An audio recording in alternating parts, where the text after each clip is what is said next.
Today has been awesome, ladies and gentlemen. Just been sitting here watching training camp videos, hyping myself up for this next season. And today may be a special day in that we may finally be able to pull it off. We may be able to get in a $1,000 fantasy football draft here, ladies and gentlemen. Now, I'm going to enter in right now. We'll see how many spots are open in this draft. And hopefully it will fill during this live stream. It's been back-to-back days of failure, but previously, the draft wasn't close to being filled. Here, we are close-ish. If there was going to be a shot to fill the $1,000 draft, it would be today. 7 spots open in this draft room, ladies and gentlemen. If you want in, you know where to find me. It is the massive draft on Underdog. But per usual, as we wait for this bad boy to fill, we are going to go ahead. We are going to hop in some $25 drafts on Underdog Fantasy. Now, I honestly would not recommend you getting in a $1,000 draft. I wouldn't even recommend you getting in a $25 draft if you are new to Underdog.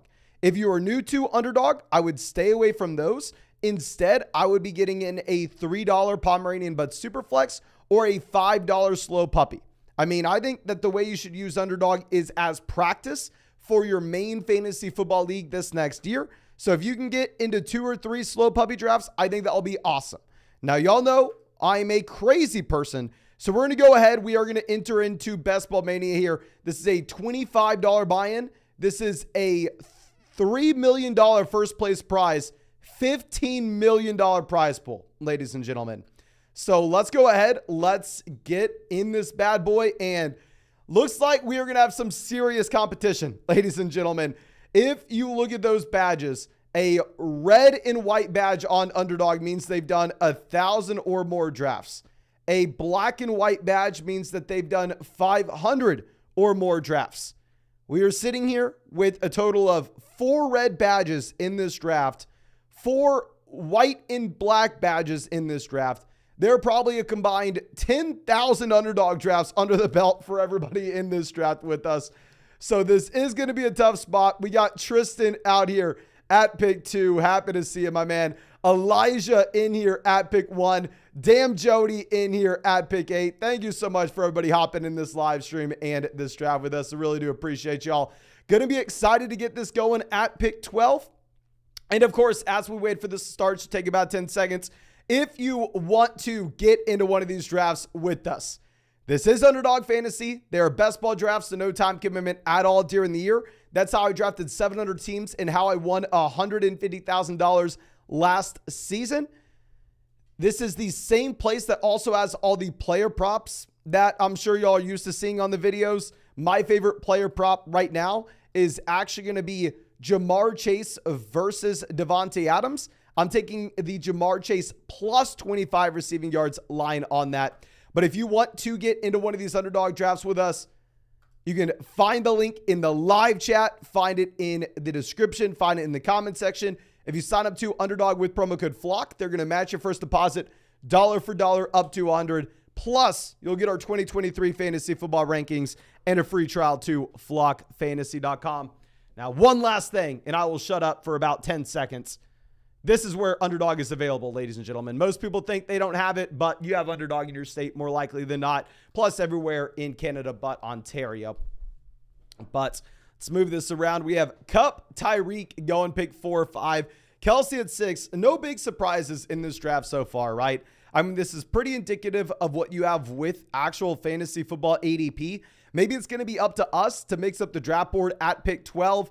Pick 12, it does give us the ability to have a unique start if we really want to go ahead and reach on someone. Now, we'll see what happens. We'll see what happens. All right. NBF says RB at pick 12. Let's go, Mesa. Maybe we mix in Barkley. Who knows? Who knows, ladies and gentlemen? We'll see what happens. We'll see what happens. Now you have Stephon Diggs, A.J. Brown, CeeDee Lamb going off the board 7 through 9. Personally, I'd have been very happy about any of those players making it to us. So sad to see that that's not going to happen today, but nonetheless, maybe one of these other guys does. Bijan Robinson off the board at 10. Austin Eckler immediately goes as well. All right, here are the guys I'm going to be looking at. Garrett Wilson, Davante Adams, Saquon Barkley. If we wanted a very unique start, a start that nobody else is going to have on Underdog, what we do is we go ahead and we take Davante Adams and Saquon Barkley. Now, even if we think that maybe Nick Chubb's a better option than Barkley, which I don't, or maybe even if we thought that Amon-Ra St. Brown was a better option than Garrett Wilson, or Amon-Ra St. Brown was a better option than Saquon Barkley, which I don't, I still think that there is merit in going ahead and reaching on the two players that are going in the middle of the second round in these drafts. The reason being is that if you are looking at the overall tournament structure here on Underdog, we have to remember this is a $25 buy-in. This is a 677,000 person player pool. $15 million for first place. Out of the 310,000 entrants so far today. I'm sorry, not so far today. So far this offseason. How many people would have started with two players that traditionally go in the middle of the second round? Pretty much nobody. There are going to be a lot of Garrett Wilson and Davante Adams teams. There are going to be a lot of Garrett Wilson and Amon-Ra St. Brown teams. There'll be a lot of Amon-Ra St. Brown, Nick Chubb. There's going to be very rarely a start of Davante Adams, Saquon Barkley. So if these two guys go out there and crush it together, we may be one of the very few teams that have this exact combo. So let's go ahead and let's take those guys. Nathan says 8-man keeper league, 108 too early to keep Barkley. Really depends on how many players are being kept across the entire league, right? I mean, if it's going to be a spot where you only keep one guy, I'm sure you probably have a better option than keeping Saquon Barkley with the 8th overall pick. However, if it's a league where everybody's keeping like 10 players, then your first round pick's not going to be worth that much, then yeah, probably would. So really need more information than that. Now, Mark says, how's the $1,000 buy-in looking? So last I saw, we had 7 spots open in that draft in the $1,000 league if anybody wants to make it out with us. Now, it looks like there's still 7 spots open in that draft, ladies and gentlemen. So if you want to get into that $1,000 draft with us, it's the Mastiff on Underdog. We are going to be drafting the $25 Best Ball Mania teams until hopefully that $1,000 draft fills. We'll see. We'll see. TC Chandler says, Adams and Barkley have been paired 871 times so far. Yeah, so if Adams and Barkley have only been combined for 871 times out of the 310,000 teams that are drafted, I like having that unique start when I don't think we're sacrificing that much upside. Now, of course, if we are taking like Devonta Smith and Tony Pollard with our first and second round selections, then at that point, I would say, you know what? We're sacrificing too much upside just to have a unique build overall. But I don't know if we're sacrificing that much upside. I mean, hell, if we're going over and looking at the player props on Underdog right now, they literally have Davante Adams at 96.5 receptions. They have him at over 1,300 receiving yards. I mean, if you're comparing this to what they have with some other guys, they have Cooper Kupp right now, the same yardage mark, just slightly more receptions. They have Justin Jefferson currently sitting at 1,400 receiving yards. They have Tyreek Hill at 1,250. They have Tyreek Hill for fewer yards than Davante Adams. They have Jamar Chase for fewer yards than Davante Adams. Now, I'm not saying that I'm going ahead and I am taking Davante Adams wide receiver 2. No, of course I'm not doing that. But here instead, I'm taking Davante Adams as wide receiver 9? So I don't know. Okay. Love Star says 1,300 seems high. I'm not saying it isn't, my friend. Not saying it isn't, but Underdog with those player props is putting their money where their mouth is. Of course, if Underdog is horribly wrong, which I think, honestly, they're pretty damn wrong with this player prop here in particular, the Jamar Chase plus 25 receiving yards versus Davante Adams, they're going to lose a lot of money. But Underdog in reality probably knows something we don't. Calvin Ridley going at 26. Now, I'm not going to lie to you, ladies and gentlemen. I was watching the training camp videos coming out of Jacksonville today and was getting a little bit worried that I'm not drafting much Calvin Ridley. Calvin Ridley is going in the 6th round in your normal redraft leagues, such as ESPN. All offseason, he's been going in the 3rd round in these underdog drafts. And in the 3rd round, I have avoided Ridley and have been saying that you want to draft him when you can there in rounds 5, round 6. He's a no-brainer.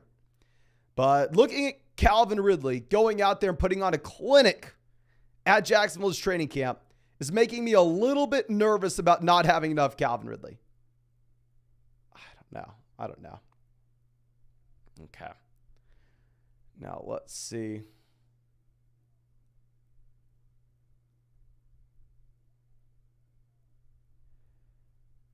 Not so good gaming coming out with the absolute cheat code here. Says, Mason, front me $1,000.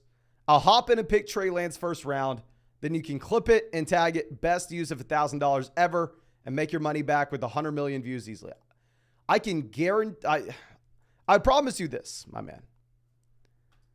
We would have 100 million views on that video. I'd be willing to spend $1,000 for 100 million views. Promise you that, my friend. Now, Lamar Jackson off the board there at 33. Very rarely you're seeing Lamar Jackson now go ahead of Mark Andrews. I mean, although I haven't been taking a lot of Andrews, I think it's very difficult to make a team work with Mark Andrews in round 3. Let's see if we have the ability to take him at pick 36, though. This is a team that took Austin Eckler and Amon-Ra St. Brown with their first 2 selections. Ben says that's how you get your account banned. Yeah. Go through and take Trey Lance round 1 in a $1,000 draft. See what happens. You're probably not going to be able to get in an underdog draft again. This is very surprising. I haven't drafted a lot of Mark Andrews. We tried drafting him earlier this week just to mix things up a bit, and it wasn't pretty. It felt awkward. I didn't like it. But if he falls 7 picks past ADP and we are really trying to have a team that not many people are going to be able to match that still has some upside attached to it, we are going to go ahead. We're going to take Mark Andrews 36 and Deebo Samuel 37. Now, with Deebo Samuel, not going to lie to you as well. I may or may not have been sitting here at my computer watching clips from the 49ers training camp all day and hyping myself up about our guy Trey Lance. I may or may not have seen every Trey Lance pass attempt at training camp today, but yes, Lance is QB1, and sadly, Lance has not gotten back to us on Twitter yet. Just in case you were not here yesterday, and just in case you want to help our cause, ladies and gentlemen, you know I am the #1 Trey Lance fanboy. He is my most drafted player in underdog drafts this year. He's going in the 18th round. Love the dude. We tweeted at him yesterday asking him to come on the channel. My @ on Twitter is MasonDoddFFN. If you wanted to go try to blow up that tweet and help us have a shot of getting Trey Lance on this channel, my life would be complete if that could happen. It'd be beautiful. It'd be beautiful. Okay. Now we have Najee Harris off the board, 44. Don't really care what happens, right? I mean, we have a super balanced start so far with Devontae Adams, Deebo Samuel, wide receiver, running back Barkley, tight end Mark Andrews. Like, it's not like we're sitting here and stressing too much about what we're looking at, right? Everybody upset that we're calling Twitter Twitter instead of X. But let's see. Justin Fields off the board at 46. So what I'm going to be interested in is monitoring that team at pick 3. The team at pick 3 now has gone 4 straight rounds with no wide receiver, going CMC, Tony Pollard, Derrick Henry, and now Justin Fields. And what's also going to be very interesting to see is that team at 2 that decides to take Joe Burrow to pair up with Jamar Chase, even though they drafted Jalen Hurts at pick 23. I'm sure Elijah at pick 1 is probably a little bit heated right now that Burrow goes right before him to the Jalen Hurts team when he probably thought he was going to be able to pair up Joe Burrow and T. Higgins together at pick 48. But very interesting, very interesting. Okay. Elix says most overrated running back is Tony Pollard. Now with Pollard, I have not drafted a lot of him so far this offseason. Instead, I have been taking Derrick Henry.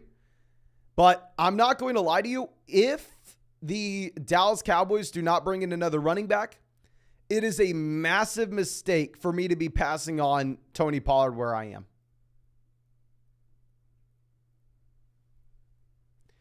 Like, if Dallas does not bring back Zeke, if they don't sign Hunt, if they don't sign Fournette, if they don't sign Dalvin, Tony Pollard on paper is going to crush. Now, with that being said, for whatever reason, I'm a little bit worried about one of those running backs going over the Dallas Cowboys. I'm probably wrong. I'm probably an idiot on that front. But we'll see. We'll see. Now, Christian Kirk off the board, pick 51.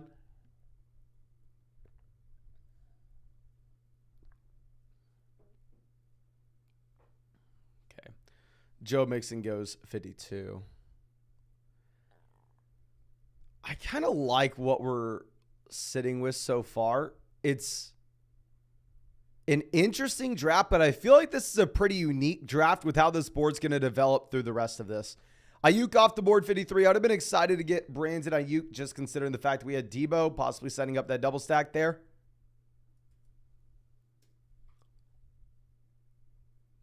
Okay. Ayuk, Deontay Johnson, both off the board. I was not going to take Deontay Johnson if he made it to us to pick 60, so I'm completely fine seeing him go. Moneybags decides to take Justin Herbert there to pair up Justin Herbert and Mike Williams. Aaron Jones immediately off the board at 56. So report Godwin says he feels good. Dobbins, no update on injury. I believe Harbaugh said, yeah, you got to ask J.K. Dobbins about his injury. I'm not going to answer anything. So didn't look too encouraging on what we had with J.K. Dobbins today. But I think we may mix something up here. JSN goes, so I was actually going to go Jackson Smith and Jigba as well as Tyler Lockett. I think now we possibly go Hollywood Brown.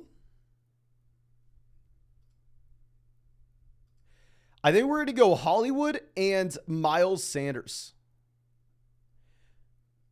The reason being is with Dobbins, to be honest with you, with the current injury question mark, I don't feel super comfortable going ahead and pulling the trigger on him at this price point. If we're comparing Miles Sanders to Alexander Mattison, previously in these underdog drafts, you actually had Alexander Mattison going as a round 9 selection. I know that because when he was going in round 9, he was my most drafted running back on underdog. So I don't want to have to go up against a lot of other Alexander Mattison teams that got him in round 9. Even if he does turn out to be a top 10 running back this year, it's probably going to be hard to win the tournament with those round 9 Alexander Mattison teams just completely out kicking us. Miles Sanders, on the other hand, opened up these underdog drafts going at the 4-5 turn instead. I think you are looking at a pretty flat tier here. But yeah, we're going to go ahead. We're going to take Hollywood Brown, Miles Sanders. Okay. But real quick, ladies and gentlemen, we are about to hit 300 likes on this live stream. We are 1 like away from hitting 300. If you have not done so already, go down there, drop a like on the live stream. It does help us out a ton. And of course, if you're watching this as a video later on and you're not subscribed, fix your life, subscribe to the channel. And if you want to get into one of these drafts, which we are doing literally every single day, you can sign up for Underdog. Use promo code FLOCK when you sign up. They'll match your first deposit dollar for dollar up to $100. Plus, you'll get our 2023 fantasy football rankings as well as a free trial to flockfantasy.com. And Underdog is the same spot where they have all these pick'em lines, ladies and gentlemen. Like I said, my favorite line is Chase plus 25 receiving yards versus Devontae Adams. Okay, let's move this over. Dobbins off the board there at pick 68. Okay. Alexander Mattison went 67. Gabe Davis off the board, 69. I have seen Gabe Davis moving up these draft boards, which honestly, I mean, y'all know we put out the video calling him a quote-unquote must-draft wide receiver. I believe earlier in the week or last week. I don't know exactly when that came out. But like I said in said video, Gabe Davis in the 3rd round last year was a laughably bad price point, and we made fun of people last year for taking Gabe Davis in the 3rd round.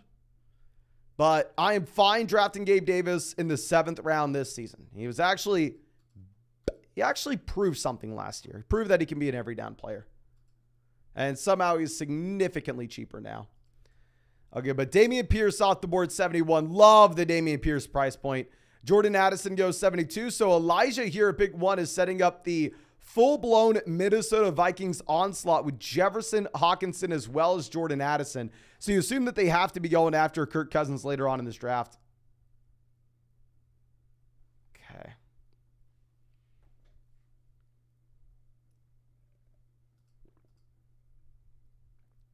Okay. Now, let's see what happens here. This is the team that went Jalen Hurts and Joe Burrow. What the hell? Are they on auto? That team may be on auto draft that just took Trevor Lawrence at 74. They just lit their $25 on fire. Just donated their $25 to the league pot here, ladies and gentlemen. Super interesting. Yeah, I mean, good news is there's a free $25 up for grabs in the league pot. Bad news is we do not have a quarterback, and one team took 3 elite level options. But yeah, let's swing this back around. Let's figure out what we're doing.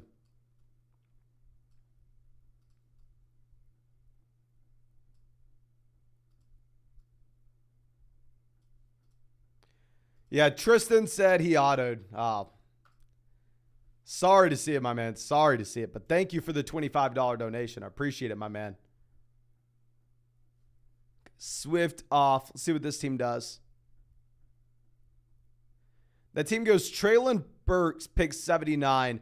I have our plan. I don't know if we're going to be able to pull it off, but we'll try. We'll try.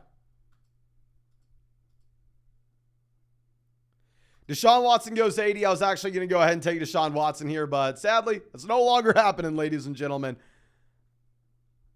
Okay, Rashad White goes, what's the Isaiah Pacheco update? Increasing practice reps. All right, perfect. Rashad White out the board to pick 82.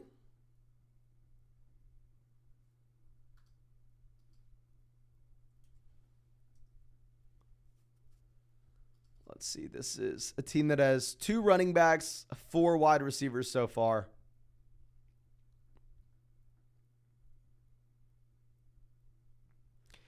They go Pacheco. I was hoping to go Pacheco. If Javante's already practicing, Javante's going to continue to rise up these draft boards. I mean, we were fine drafting Javonte Williams at his price point, and we are aggressively targeting him when he was going near pick 100. I'm going to be fine taking him as he moves up, just because I do think that we have such a unique team that we can't afford to reach on a player here a bit. So we're going to go James Conner, Javonte Williams. The wide receivers in this range feel pretty gross. Y'all know I've been a strong proponent of avoiding Kadarius Toney all offseason now. So I'm not going to change that with some injury news. I'm not going to start drafting Kadarius Toney all of a sudden. So yeah, let's take James Conner, Javonte Williams. Now wide receiver, we have Devontae Adams, Deebo Samuel, Hollywood Brown. Running back, we have Saquon Barkley, Miles Sanders, James Conner, and Javonte Williams. Now, Alex coming out and says, hey, Mason, Dynasty PPR format, are we going to go JSN or London? I'm definitely going to go Jackson Smith and Jigba in Dynasty, my friend. Would go Drake London in redraft. Okay. Yeah. Ghost says, Javonte did practice today. Would like to know how many reps he and P. Ryan got, though. All I want to say is, it's hilarious. It's hilarious.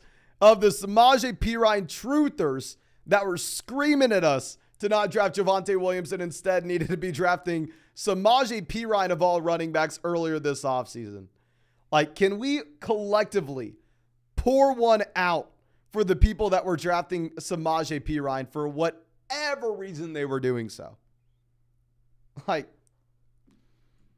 sometimes fantasy football is pretty easy. If Samaje Perine and Alvin Kamara are being drafted neck and neck, you should probably draft Alvin Kamara and ignore the people at you that were laughing at us in the live stream for taking Kamara over Perine. But, oh, you'll love to see it.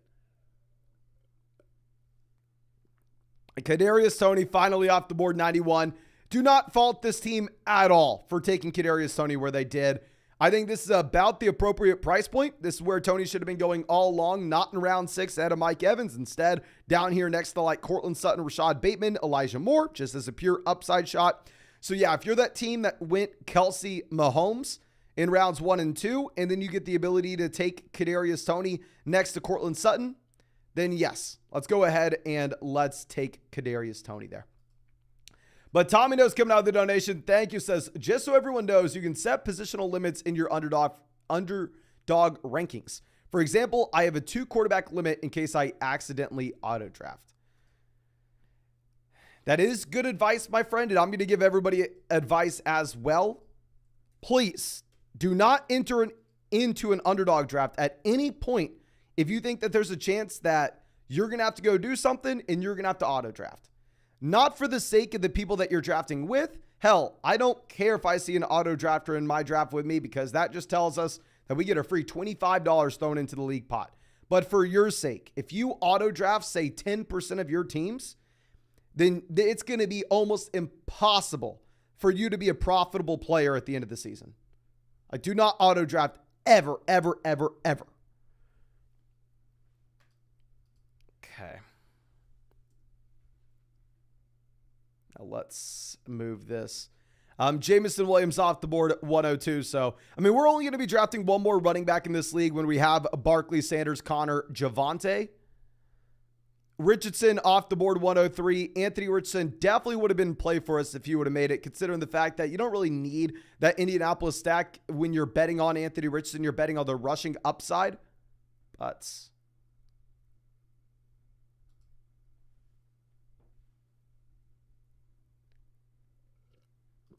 Bush says, my cruise is taking off, so I've officially missed the Mastiff window. Well, my man, have fun on your cruise. Have fun on your cruise, my man. Okay. Now, Geno Smith goes pick 106. No freaking way. Oh my gosh. I would be so pissed if I was this team here. Zach Charbonnet goes. So we're going to take A.J. Dillon, and then we're actually going to take a tight end as well. We're going to go, do we want David Njoku or Pat Freiermuth? We'll go Pat Freiermuth. I feel like we already have a lot of Njoku, and I love our guy Freiermuth. I love both options at price. But yeah, let's go ahead and let's take Pat Freiermuth. But let's look at how pissed this team at pick 11 should be. This team at pick 11 goes Jackson Smith and Jigba, pick 59. Tyler Lockett, pick 62. Geno Smith has an ADP of about 115, 116. So if you're willing to take him at pick 107, you're in a spot where you pretty much can guarantee yourself that you get Geno Smith.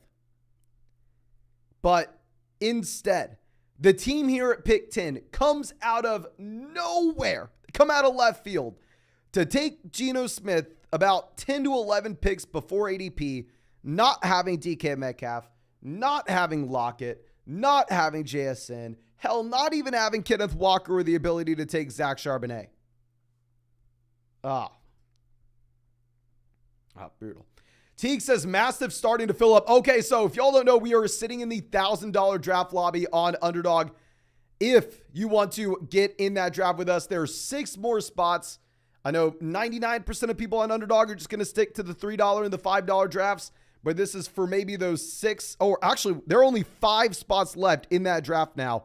Maybe the 5 people that want to come out here and take our money. But let's move this over. And we have a donation coming out from Colin. Thank you, my friend. Says, hey, man, always love to watch the videos. Thanks for all the entertainment. Full PPR 10-team keeper. Would you take a late second round Devontae Adams or a 12th round Christian Watson? Definitely going to depend on how many players are being kept across the entire league. Generally, how I want to be viewing these type of questions is I want to have an understanding of what the player pool looks like, what player we should expect to get in the late second round versus what option you'd be getting in the 12th round. In reality, a 12th round pick is literally just nothing. It's equivalent of a waiver wire guy. So essentially, if you look at a second round option and you think, okay, well, man, at the end of the second round in my keeper league, not going to have someone exciting. It's going to be like Deontay Johnson. Well, hell, ask yourself, would you rather have Deontay Johnson and Christian Watson or Devontae Adams? If it's Devontae Adams, go Devontae Adams. Now, of course, if everybody's only keeping one player and you think that you're actually going to have a very exciting option, then it's going to be a little bit different. But yeah, I'd say 9 times out of 10, just go with the best guy there.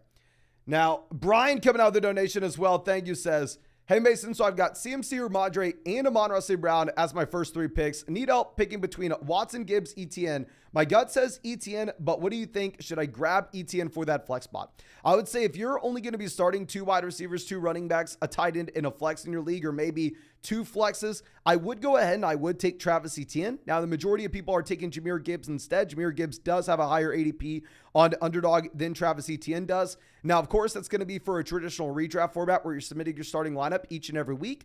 If instead you're playing in an Underdog league, there you'd probably want to go ahead and you'd probably want to take Christian Watson. But yeah, if it's just a league where you're submitting your starting lineup each and every week, be really happy to grab Travis Etienne in round 4. Okay, but let's move this over. And Zay Jones off the board, 123. One thing that I need to remind people, and I do a very bad job of bringing this up. So if you are a paid member on flockfantasy.com, which if you're not, I highly recommend you doing so. So much awesome stuff over there. And you can use promo code FLOCK for 30% off any subscription. Plus, yours truly will make a podcast breaking down your fantasy team. But if you are a paid member to flockfantasy.com and you have an Underdog Fantasy account, go put your Underdog username in the account on your account page on flockfantasy.com, and you will automatically get an extra $10 added into your Underdog account. So it's pretty much free. It's a free $10. So please go ahead and take advantage of it. I know we always talk about signing up for Underdog, but I also need to be letting people know that have been on Underdog for years now. Okay, let's move this over. We are no longer taking tight ends, and I am no longer taking running backs.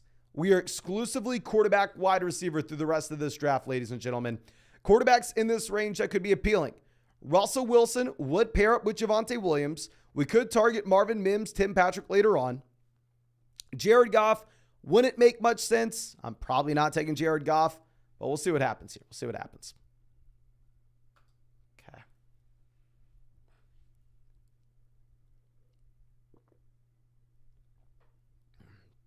NRG asking why the Palm tournament's a slow draft. I think right before the tournament fills, they switch it over to slow. I don't exactly know why, my friend. That question's above my pay grade. Jared Goff off the board. So do we want to pull the trigger on Russell Wilson, essentially pot commit ourselves to grab Marvin Mims with our 13th round selection? We're fine doing so, right? I mean, we took Javonte Williams. Let's go ahead and let's take Russell Wilson here. And then we're going to grab... We'll grab Michael Gallup as well. We just need a wide receiver. Okay. But let's move this over. Now, Adam coming out says, Rodgers restructuring contract massively. Dalvin to the Jets. Do we dislike hammering him in the 8th round over the last month? So I've drafted a decent amount of Dalvin Cook in round 8, just given the fact that, hell, when there's a ton of uncertainty, if I can draft him in a league that's a $25 buy-in, $3 million for first place, I want to swing for the fences and have the highest ceiling possible. But with that being said, if he does go to the Jets, it's not a beautiful situation. The assumption is, I don't even know what the assumption is. I mean, Breece Hall is definitely the better back at this point of their respective careers, but what would it say about Breece Hall's health? I don't think it'd be the worst thing in the world. Like 8th round, I think is still fine at that price point, but obviously we want Miami. But James says, keep Mahomes in the 5th or Olave in the 9th in a half PPR format. If it's going to be a league where you only start 1 quarterback, 2 running backs, 2 wide receivers, a tight end, and a flex, I'm going to go ahead. I'm going to keep Mahomes just because quarterback's going to make up such a high percentage of your starting lineup output in that kind of format. But if you add in more starting wide receiver slots, or if you add in more flex spots, then at that point, I think you're probably going to be better off just going ahead and taking Chris Olave. But okay. Yeah, but I'm pulling this up. Jets quarterback Aaron Rodgers agreed to take a whopping $35 million pay cut in the new adjusted contract. The Jets inherited a 2-year, $110 million deal, and Rodgers is dropping it to a 2-year, $75 million contract. I know it's going to be a weird take, right? But what What a freaking guy. That is a team player. That is a move right there. I understand everybody's initial thing's going to be, well, Mason, of course, he's still making $75 million. That's more money than anybody would ever need, which is definitely true. And I'm not arguing against that. But if it's not like he is making that money back in like a sign-on bonus or just some kind of restructuring, if it's him just legitimately saying, hey guys, you can take 35 of my million, just get me some more pieces, help this team out. Like, what a freaking dude. But Adam says, Dolphins fan here, would love him in Miami. Well, I would love Dalvin in Miami as well, considering the fact that I've drafted a lot of 8th round Dalvin Cook and not much Raheem Mostert, Devon Achane, or Jeff Wilson. Okay, well, let's move this back around. Bunch of running backs and tight ends going off the board here in round 12, which is great for us, of course, whenever we already have our 5 backs. We already have Andrews and Frymuth as well.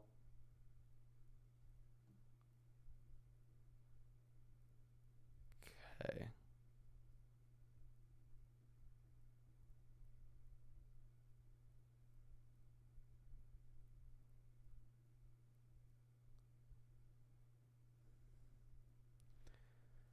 Let's move this over.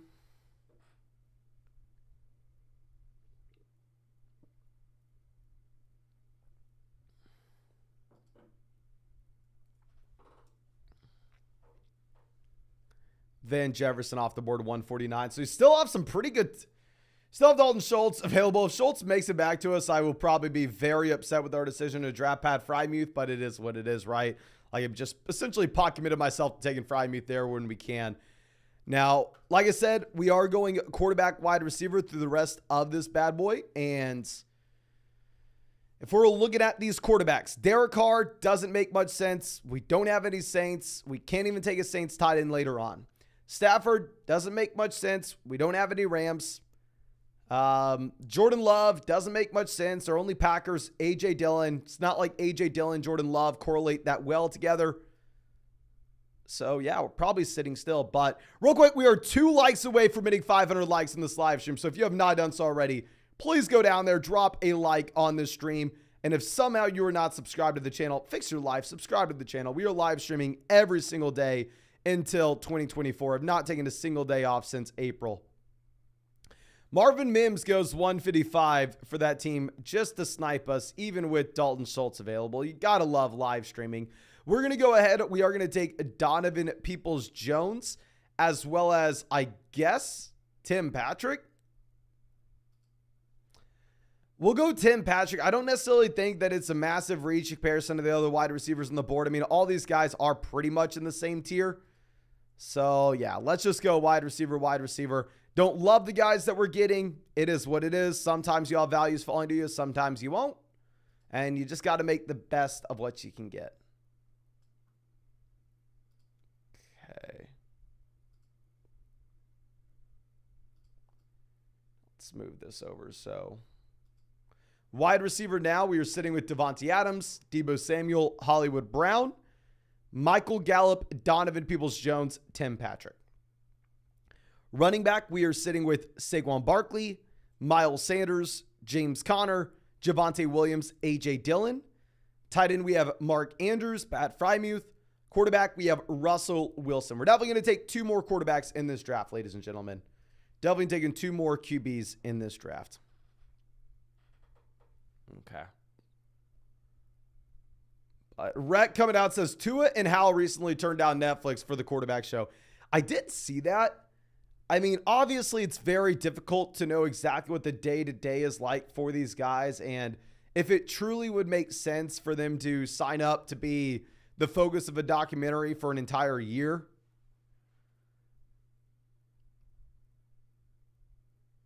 In my mind, let me know if y'all think I'm wrong.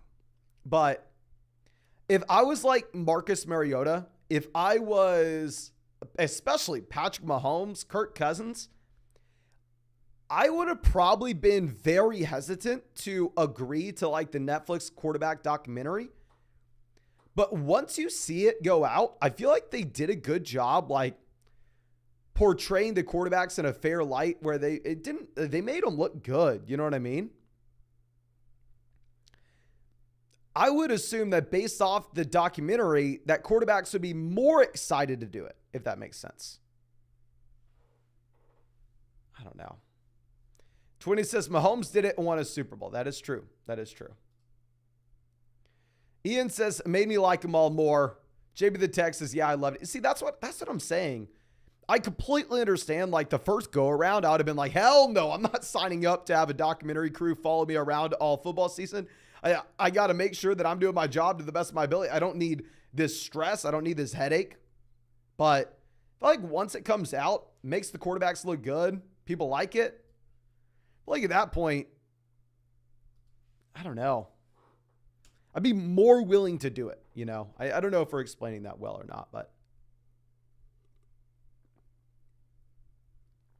Okay. Curtis Samuel off the board. We're still QB wide receiver.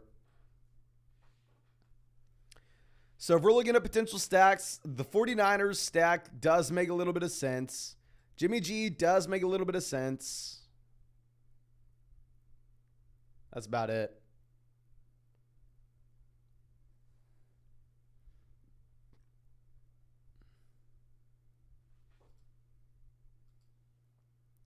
Okay. Bryce Young goes 174. Mostert off 175.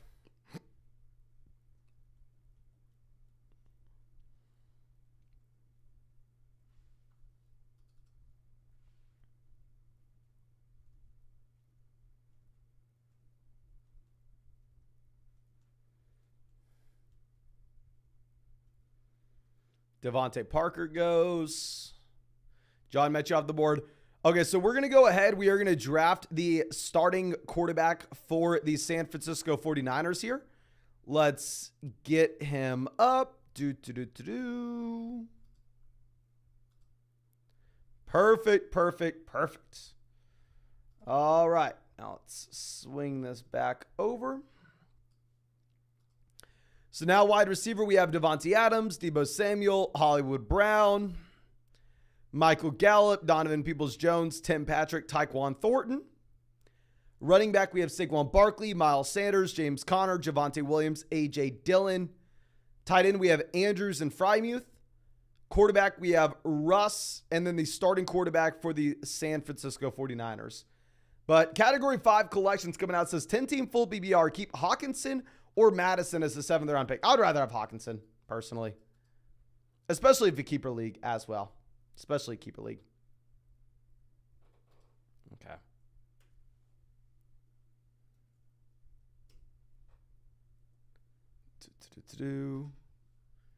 Chew Bubbard off the board at 186.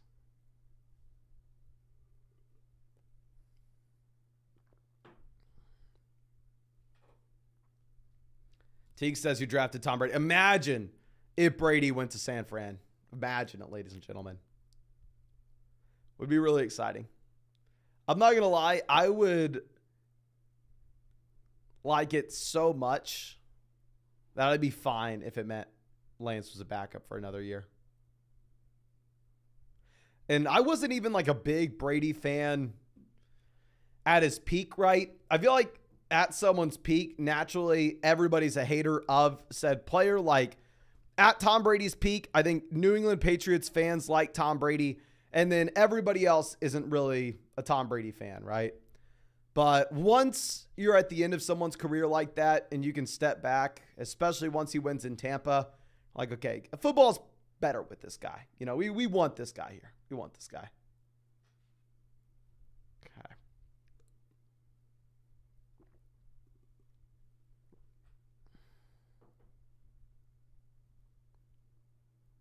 Okay. Brock Purdy, backup selection going off the board at 192. Don't really understand that. Henry asking if there's still 7 spots left in the Mastiff. Let me go ahead and pull this up, my friend. There were 5 spots. Now we're down to 7. What the hell? Angelic says, start 10 Superflex. Higgins, Madison, Aaron Jones, Tyreek, and a future first for A.J. Brown and Bijan Robinson. Okay. Oh, yeah, definitely go A.J. Brown, Bijan Robinson there. Especially if it's a start 10 Superflex format where we're fine going a little bit more shallow, we're fine just going ahead and grabbing the studs there. And give me Bijan. Okay. And actually, let's swing this around. Let's hop into our next draft. I'll tell you we drafted round 17 and round 18. But I want to get in some drafts here. So let's get into another $25 Best Ball Mania here, ladies and gentlemen. 10 spots open in this draft if anybody wants to come in. Now there are 8 spots. Now there are 7, 5, 4, 3, 2, 1, 0. All right. Let's go ahead and let's get this going.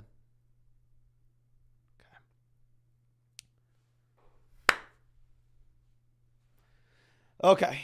Ladies, I've tried teaching y'all how to do it. I've tried teaching y'all the secret. I've tried letting the cat out of the bag, and y'all just aren't good enough. You aren't talented enough. You don't work hard enough. You don't give enough effort. You don't have enough passion. You don't care enough about the game to earn the number 1 pick as I do. Now, hopefully one day y'all can stop being some lazy bums, and hopefully one day y'all can get out here and start getting the number 1 overall pick like yours truly. All right? But, I mean, until then, I'm fine being the top dog. I'm fine being the hardest worker in the room. I'm fine being the most talented. And I'm fine getting the number 1 overall pick, ladies and gentlemen. Let's go ahead and let's take Justin Jefferson here with our determination, with our grit, with our will to win. All right. Now let's move this over. Jamar Chase goes to Matthew there at pick 2. Matthew, my man. I see you trying. I see you trying to manifest that number 1 overall pick. You're trying ever so hard. You're trying your hardest.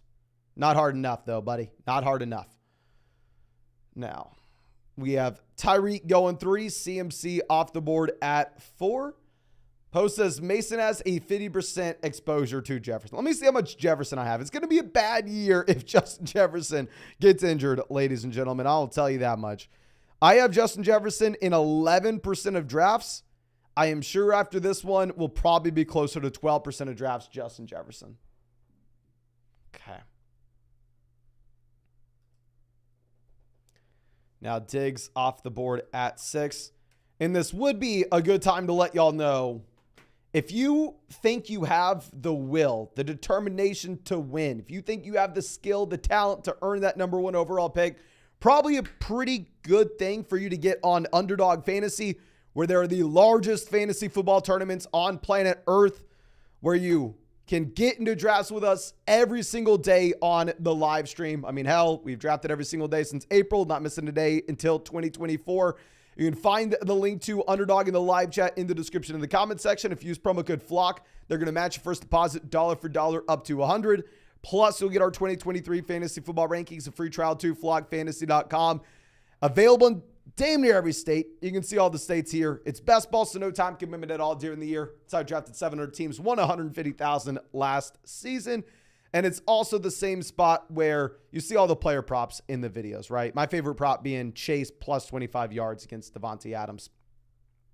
But let's move this down. And Darrell coming out says he's in here at pick 8 and he decides to take Austin Eckler. Love to see it. Love to see it. Jeep guy says how many $1,000 drafters we are. We had 7 people in the $1,000 draft lobby at one point. And last I checked, it looks like some of those people chickened out, and now we are down to 5. Now we are down to 5. Okay.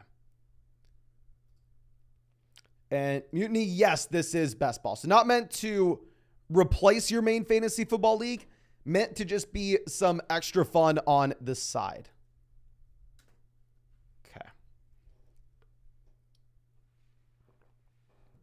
Let's move this over. Olave goes. Tristan says 101 in the keeper league. Pick between Kelsey, Barkley, and Lamb. I'm going to go ahead. I'm going to take Travis Kelsey there, my friend. If those 3 keepers are available, I'm assuming it's a super shallow keeper. And if it's going to be that super shallow keeper, I don't necessarily want to be thinking, oh, okay, well, I'd rather keep CeeDee Lamb in 2024. No, if it's a super shallow keeper format where those 3 guys are options, I treat it like a redraft league. Okay. Now, Mahomes off the board, 21. Derrick Henry goes 22. So let's swing this around.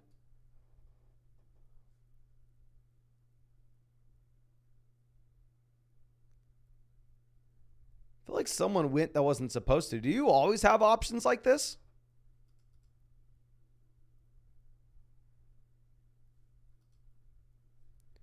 Do we always have these? Matthew takes Devonta Smith as if I'm not taking Jalen Hurts here anyway, my man. If you thought you were getting Jalen Hurts to pair up with Smith, think again. Are you freaking kidding me? You have the nerve to come out here and take Devonta Smith instead of T. Higgins? What the hell, my man? What the hell? You know I'm going Jalen Hurts. You know I'm not throwing you a bone. You know I'm not letting you get Jalen Hurts pick 26. But, yeah. I was sitting there thinking, I was like, I'm pretty sure Matthew knows I go Jalen Hurts here at the 2-3 turn every single time. Maybe he goes Higgins, but clearly not. Now, yes. And no, I do not think Josh Jacobs sits out an entire season. I do not think that. Be very surprised if Jacobs sat out the entire year.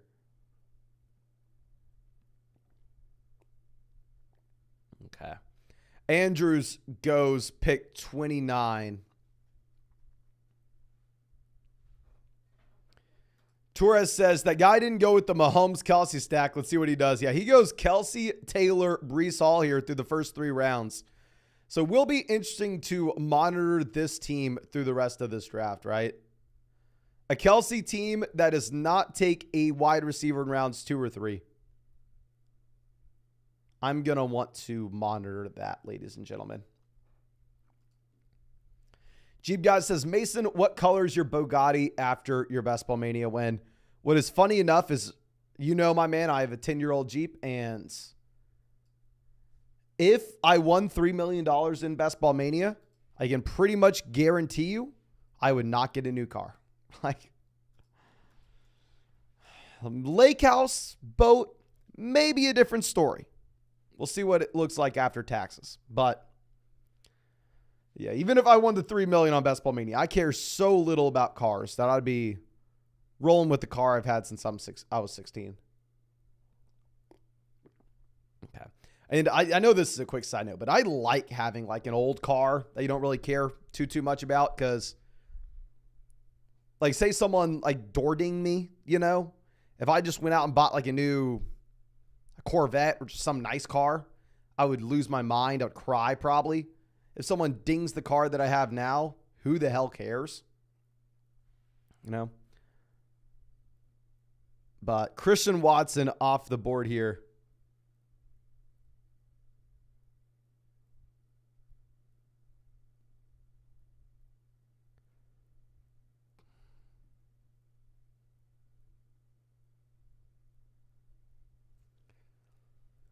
All right, not too many surprises so far in this draft. The question is, do we take Burrow if he makes it to us at 48? We saw a team in the last draft go Jalen Hurts in round 2, then Joe Burrow in round 4. Hell, we'll wait until pick 49 possibly to take Burrow. So we'll go Jalen Hurts in round 3, Joe Burrow in round 5. Maybe it'll be completely different.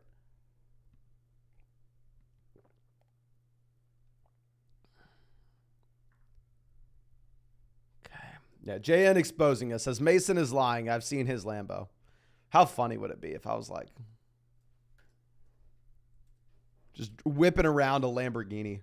Won $150,000 on Underdog last year. First thing I did is went and took out a loan on a $300,000 car. But yeah, don't worry. I'm gonna win this much money on Underdog every year. Don't worry about it. Okay. Okay.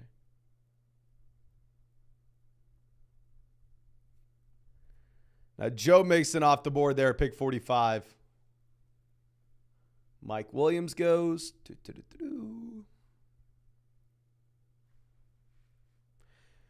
All right, we definitely go DJ Moore. Here's the freaking question. Am I psychotic enough to go Justin Fields and say we're doing it for a unique build?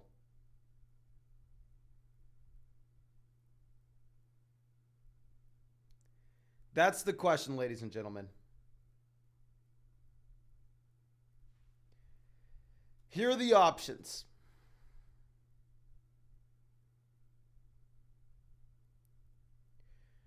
Do we go nuts? Take Justin Fields. I think we're going to.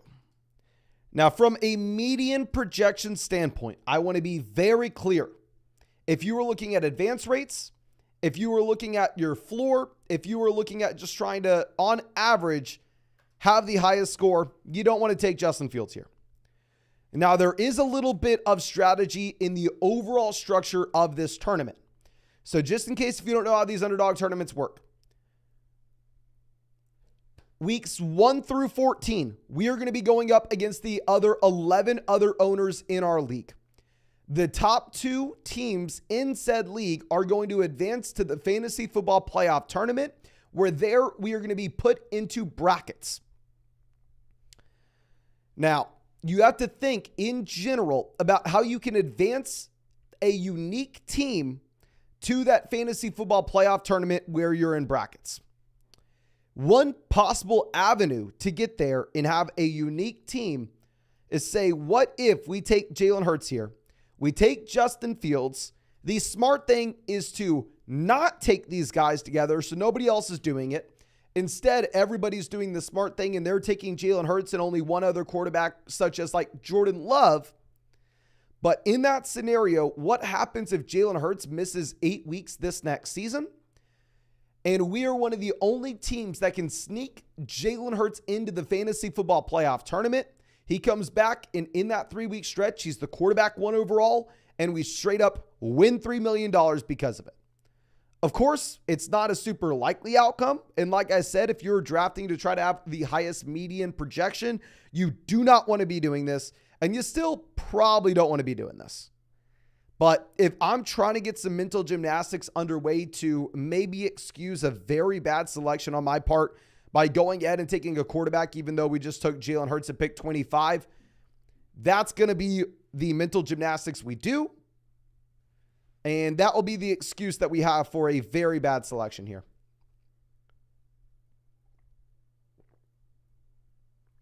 Okay. Now, JSN Lockett off the board there, pick 59, 62. You do see that a decent amount, and I do not fault people for doing that at all. At all. Okay. Teague says, if you really want to be unique, auto draft Trevor Lawrence next. Love it, my man. Love it. Okay. Now, Mike Evans off the board, so we're in a spot where there's only one thing we cannot do, and that is take Trevor Lawrence.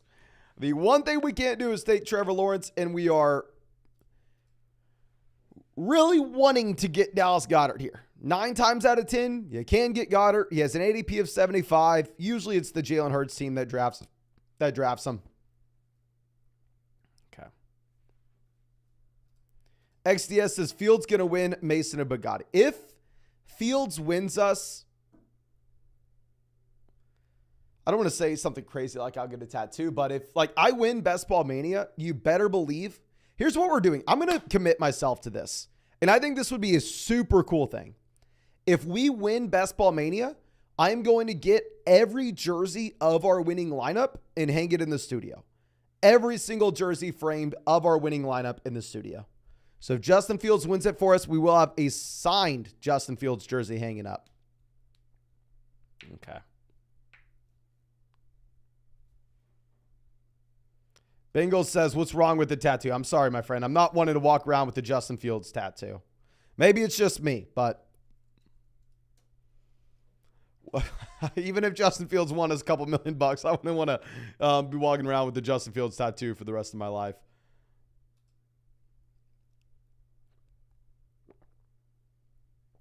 Okay. Are you freaking kidding me?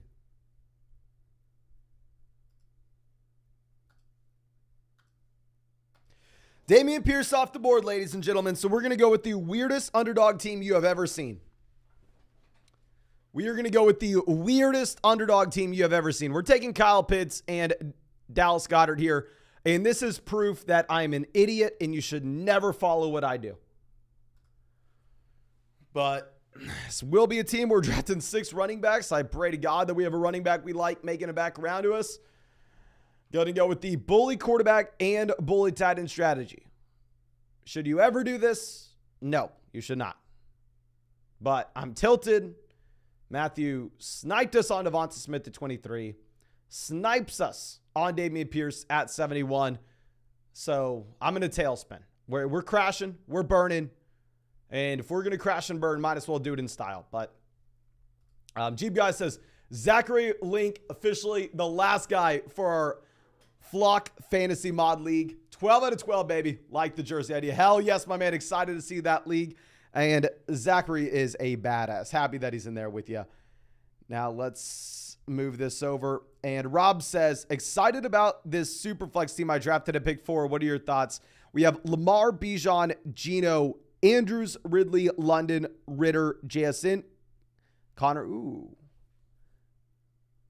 I really like this team. You have the Lamar Andrews stack. You get Andrews in the 4th. We get Ritter that late paired up with London. We get JSN that late paired up. I love that team. That's a great team, my man. And thank you so much for always hanging out with us in the live chat. I really appreciate you, my dude. Okay. Now, let's move this over. Yeah. I definitely would rather have your team than our team. I'll say that for a damn fact, my friend. I mean, hell, Superflex team, it wouldn't be too bad, right? Superflex team, I'd be laughing at all y'all. I mean, we've been in a great spot.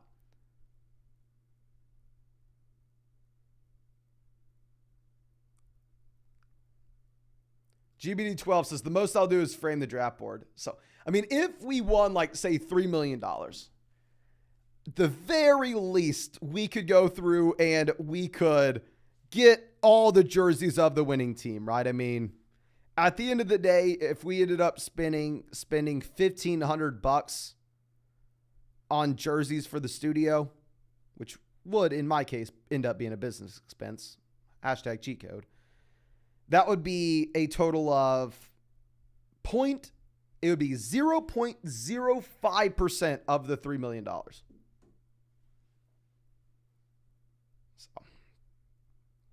I don't know. I think I would get the jersey if everybody who won us the $3 million. Let's move this down. Deshaun Watson off 83. Here's what we need, ladies and gentlemen. Y'all know I am a master when it comes to manifesting things. Specifically, when it comes to manifesting us getting the number 1 overall pick. Now, anything else, not that great. But I need your help here. Send up a prayer that we have a running back we like making it to us at pick 96. That's what I need, ladies and gentlemen. I need a running back making it to us there at pick 96.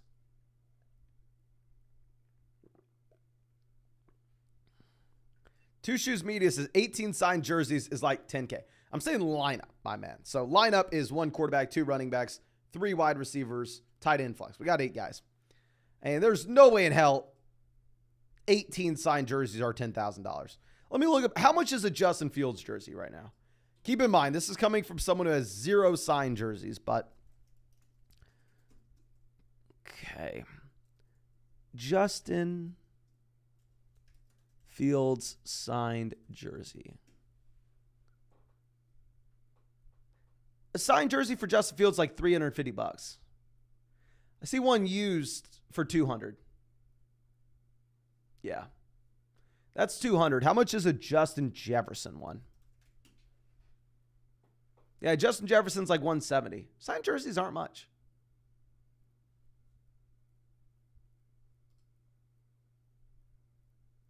Okay.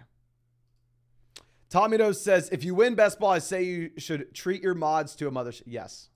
Yes. If y'all can make it here, we will. We will. Okay. And I already said, if we win Best Ball Mania, we win the $3 million.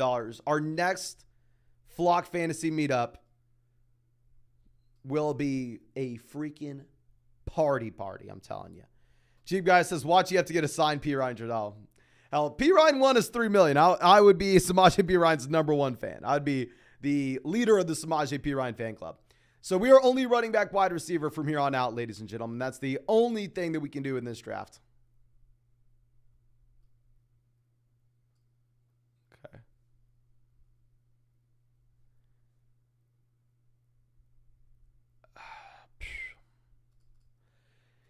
Then we're going to go Elijah Moore, A.J. Dillon here. All right, this is going to be a team that and I know it's a big if, but if we were to see an injury to Aaron Jones and A.J. Dillon turns into a top 10 back, which we've seen before,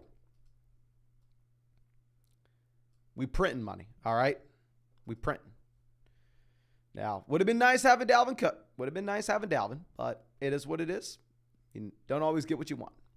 So now wide receiver, we're sitting with Jefferson, Higgins, DJ Moore, Elijah Moore. Quarterback, Hurts, Fields. Tight end, Pitts, Goddard. Running back, A.J. Dillon. And Matthew out here is saying, sorry, man, didn't take Dalvin to snipe you. Just like, I got you, my man, I got you. And also, let me make sure you're a moderator. I have no idea how you're not a moderator, my man. I mean, no, you've been a member of the flock for literally ever.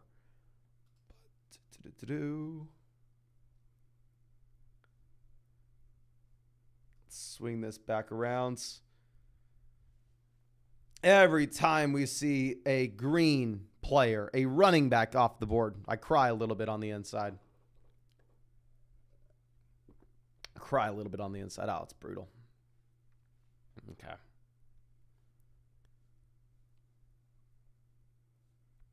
Now, Anthony Richardson off the board here, 104. Thank God. Poof. Someone take these quarterbacks. Someone take these tight ends. Please. Please. All right. Let's think about what we are going to be looking at on the way back around. All right. These guys will probably be off. The only guy we may have a shot at is like Lazard. We got like Lazard, Nico Collins, Damian Harris, Juju, Devon Achane, Khalil Herbert. I think Herbert and Deonta Foreman were splitting first-team reps. Not a great sign for the incumbent. Romeo Doubs, Zay Jones, Elijah Mitchell, Jarrett McKinnon. It's going to be a team where we go 2 quarterbacks, 7 running backs, 7 wide receivers, and 2 tight ends. And no, this is not the $1,000 draft. If this was the $1,000 draft, you'd be seeing tears go down my face right now. Like, I think this team's fun. I think this team's exciting. I think it has upside. And I'm fine spending $25 on said team. Now, would I be willing to get this weird in a $1,000 draft? Probably not, if I'm going to be honest with you. I'll probably be too nervous to do it.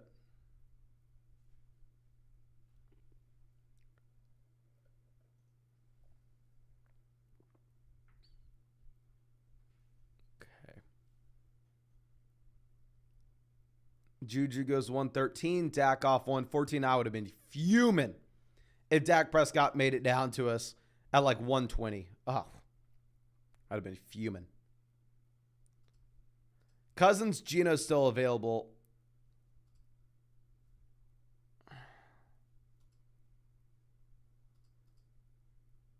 The teams that may take Cousins, Kennedy Curse is Hawkinson. Who is Addison? And this team has Addison. So Cousins is in play here and at the 10-10.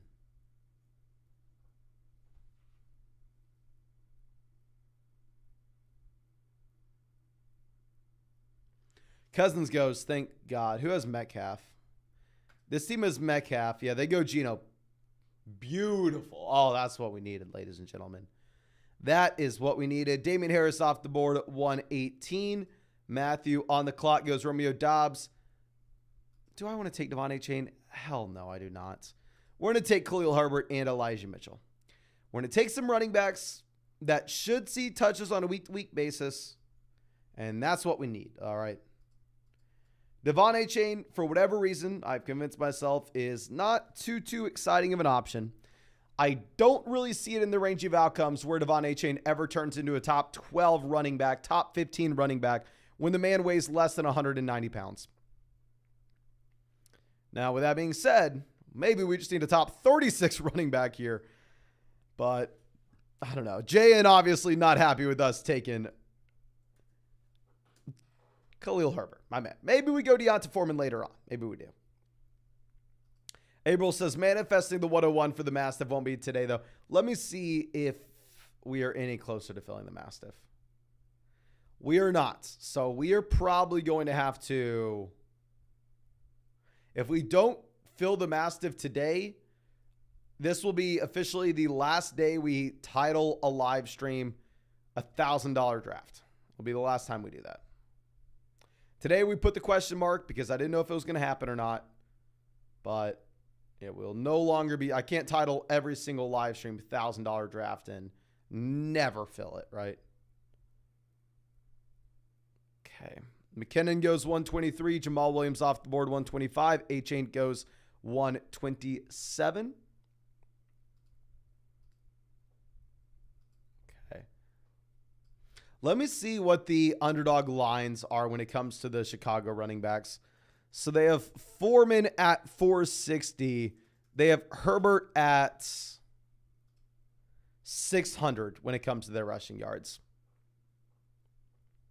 Yeah, I don't know. Khalil Herbert's been good. It's like the running back 40, just taking a swing. And of course, if y'all want to check out Underdog Fantasy, any of those player props, or if you want to get into a draft with us on the live stream, we are doing this every single day. Will not miss a day until 2024.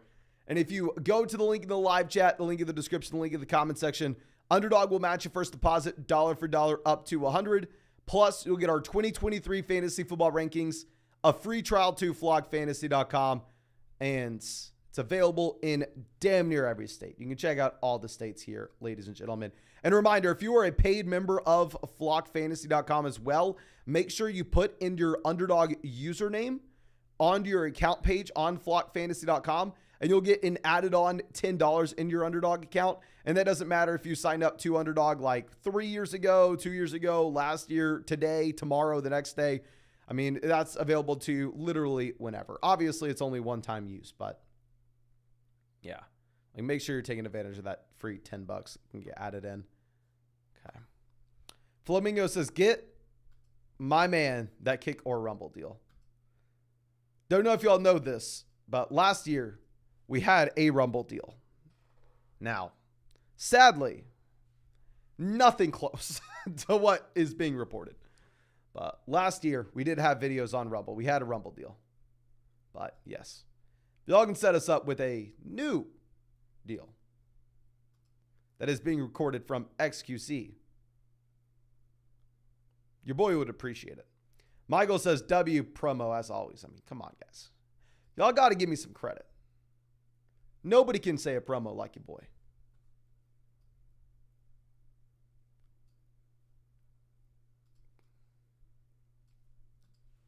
Okay. Amit wanting us to get our connection to get the lobbyist in Ontario to get Underdog there instead of DK. My friend, I don't think that's how it works. Okay.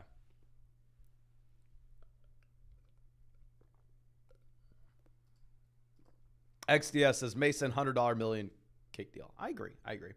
Pred says keep one Taylor, Adams, or Garrett Wilson in a happy BR keeper format. I'm going to go ahead. I'm going to keep Jonathan Taylor if you can only start up to 3 wide receivers. If you can start up to 5 wide receivers, I'm going to take Devontae. Actually, I'm going to go Garrett Wilson and a keeper. And if you can start 4 wide receivers max, I think it's going to be up to you. Okay, Greg Dolch goes, we are just running back wide receiver, ladies and gentlemen. What's the report on Roshan? Don't see one. Adam Thielen goes. Do we have a report on Mingo? Take Jonathan Mingo and Tyler Algier. Like I said, this is going to be a team where we take 7 running backs as well as 7 wide receivers. Cornish Crypto says, who was on the team that won you the most money last year? So the main guy that I had, the biggest tournament we won last year was the Big Dog tournament on Underdog. And that was the tournament for $100,000. And the main guy that popped off for us the very last week was Christian McCaffrey himself. Like, CMC is the guy that ended up winning us winning us the big tournament last year. We were going up against Devontae Adams, screaming at the TV for Devontae Adams to stop scoring points. There were a couple teams against me that had Adams. I was the only team with CMC. But everything worked out as it should. Okay. Now we have Kmet, some more quarterbacks, tight ends going. That's what we need to see. And oh my gosh, we didn't even talk about the Cole Kmet deal today. I tweeted this out. And obviously, Saquon Barkley is only on a 1-year deal. But at the same time, the reason Saquon Barkley is on a 1-year deal is because nobody wants to give him money in the long term. People don't want to pay him in 2024. They don't want to pay him in 2025. He's not going to be making the same amount of money in 2024 that he's making this year. So he tweeted out, Cole Kmet, $32.8 million guaranteed. Saquon Barkley, $11 million guaranteed. Cole Kmet just signed a $33 million contract, guaranteed money. That's guaranteed money. So Cole Kmet is guaranteed $33 million through the rest of his NFL career. And I would be very, very surprised if you saw Saquon Barkley make $33 million the rest of his NFL career. I completely get it, right? I completely get that running backs are not as valuable as tight ends. But are you telling me that if Saquon Barkley was not hit with the franchise tag, if he went out there on the open market, he wouldn't get paid half as much as Cole Kmet?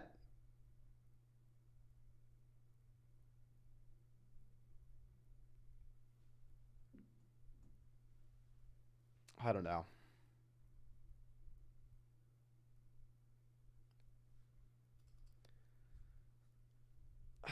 It's just such a tough spot.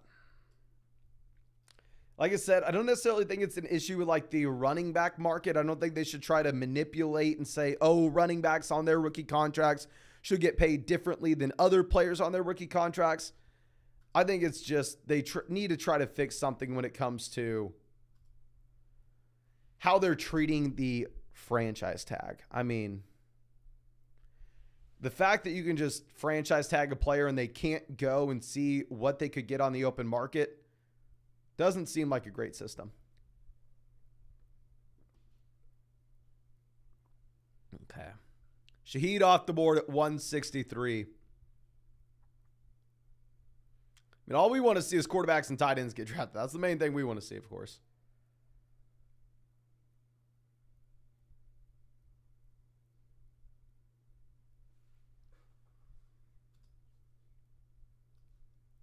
Real quick, ladies and gentlemen, we just hit 700 likes on this live stream. Thank you so much for everybody going down there and dropping a like on the stream. I really, really do appreciate it. Kenneth Gainwell goes 165. Isaiah Hodgins 166.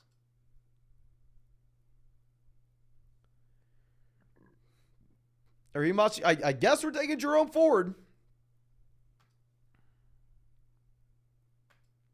We're going to keep it stupid simple. We're going to go Jerome Ford, Tim Patrick. Honestly, probably should have gone Curtis Samuel. Not a massive Jerome Ford guy. Going to be honest with you.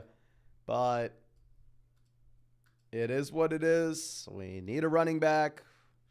Ford could see week to week work.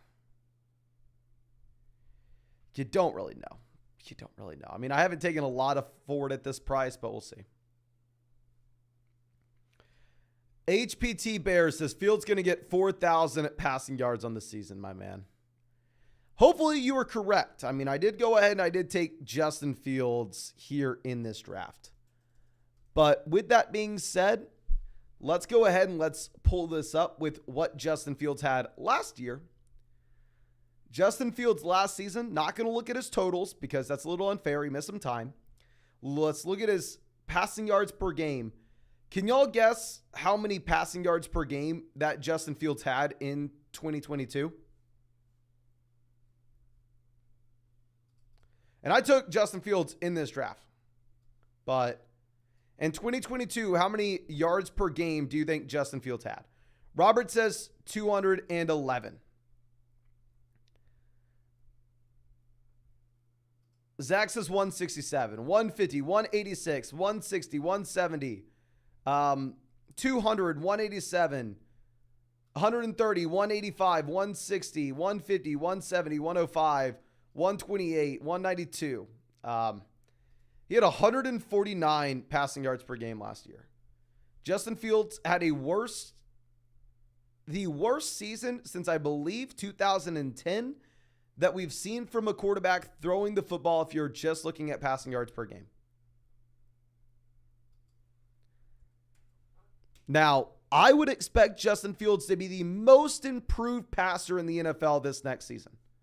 I think Justin Fields is going to take significant step forwards with the improvement with the offensive line in Chicago, combined with the improvement of adding in DJ Moore. So I'm going to bet that the Chicago Bears are the most improved passing offense in the NFL this next season, and that maybe he improves by 33%, right? If Justin Fields improves by 33%, the most improved quarterback in the NFL, he is averaging 199.5 passing yards per game this next season, rounded up to 200.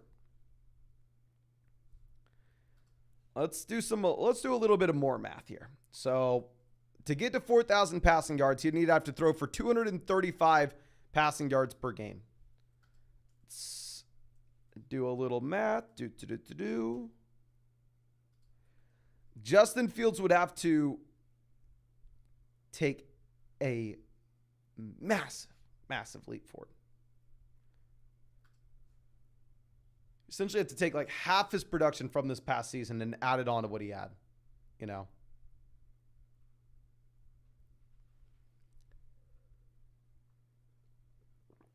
And now, like I said, I do think that Justin Fields and the Chicago Bears will be the most improved, I want to say, offense in the NFL, as well as the most improved team in the NFL. I think both those things are true.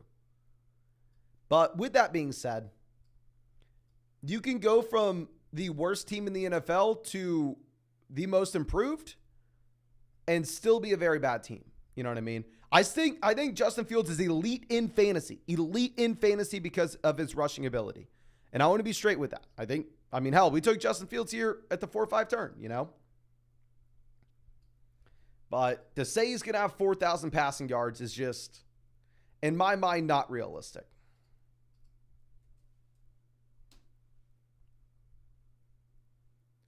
HPT Bears says, Mason, if the Bears make the playoffs, you have to make me a mod. I mean, pretty much most Bears fans expect them to make the playoffs, right? That's not very bold. I will say, and I know this is a hot take, and I know that they won a lot of close games last year, and they're probably coming back down to earth. But if I had to pick a winner in that division, I'm actually going to be picking the Minnesota Vikings to win the division. I know they won a lot of close games last year. They're going to come back down to earth, but I think the Vikings win the division.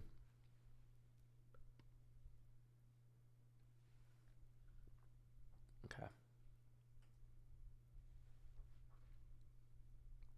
Now, CJ Stroud goes 187.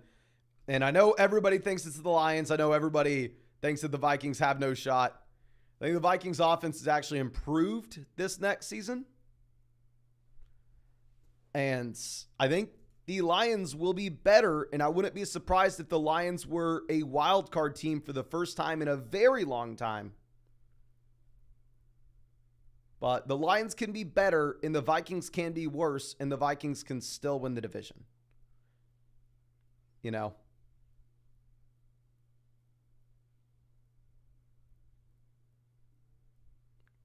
Okay. All right. What are we doing here, ladies and gentlemen? What are we doing? Are we taking Clyde Edwards-Helaire and Kareem Hunt? Let's do it. Let's take a couple swings on running backs. Our last pick will be a wide receiver. Don't know if I love this team. Honestly, don't. Kind of gross team. It would have been decent if we had running back values making it to us. What I think would have made this team good is if we would have had Dameon Pierce making it to us at pick 72. If that would have happened, would have been very, very excited about it. But let me go ahead and show this off to everybody here. And let me go and pull up our next draft for us to get in. But yeah, we are going to get into another Best Ball Mania here, ladies and gentlemen. Bunch of spots open in this if anybody wants to come out and draft with us. But yeah, hopefully that other team can do something, but in reality, our other team, not that good. All right, let me pull that up. Are we at pick 12 again? You got to be kidding me, right? This is some kind of cruel joke.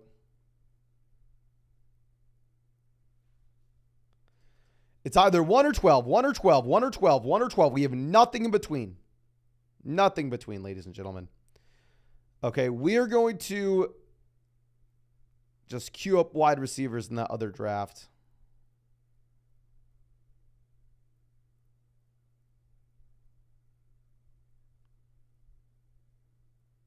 Last draft, we went a little bit unique. We went Saquon Barkley, Devontae Adams as well. Bo Sports says, I'm going to run out of service during this draft for sure. Oh, that's brutal, my man. Bo Sports about to go on a cruise. For whatever reason, hopped in the draft to punt his $25. Ah, man. RIP. Good luck. At least you get Jefferson. At least you get Jefferson. Okay.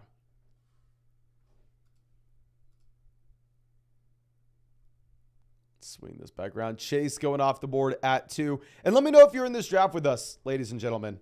Let me know if you're in this draft. Tyreek Hill going at pick 4.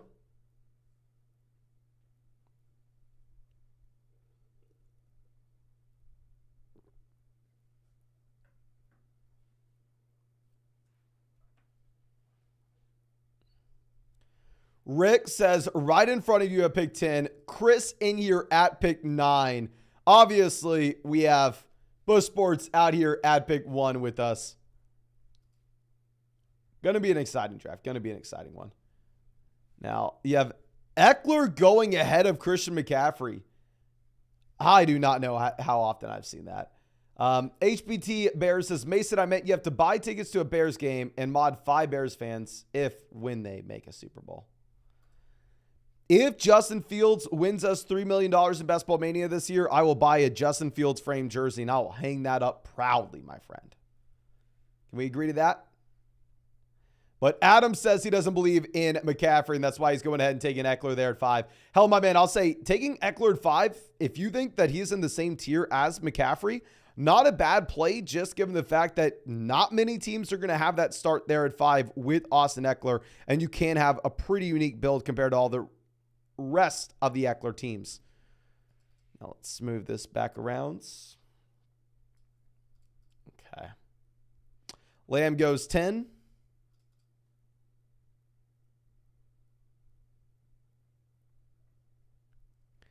Hackney Hots goes Bijan Robinson. So sadly, we're not going to have Bijan. We're going to go with another unique start. Like I said, I do like trying to target some of these guys that are not going to be drafted together very often that still have a pretty high ceiling if we're going to be selecting here at the turn.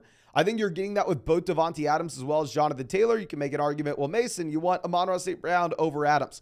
Well, hell, go over to Underdog and take Devontae Adams to have fewer than 1,300 receiving yards if you really think that. Go ahead and look at Amon-Ra St. Brown, who they are currently sitting at, 1,000 receiving yards and only 5 receiving touchdowns.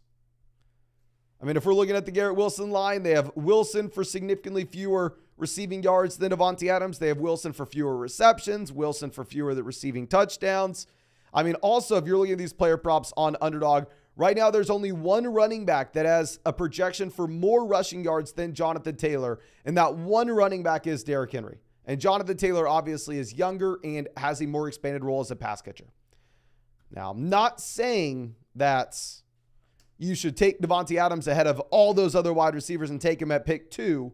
Not saying that you should take Jonathan Taylor inside the top 5. But I do think that it's completely justified to go ahead and take him ahead of a player like Amon-Ra St. Brown, Nick Chubb, or Garrett Wilson, especially if it's going to provide us that unique start that not many other people are going to have through the rest of this contest. Okay. Now, Olave off the board at 21. Now, in that other draft, we are back up on the clock. We are going to take Chase Claypool to pair up with Justin Fields.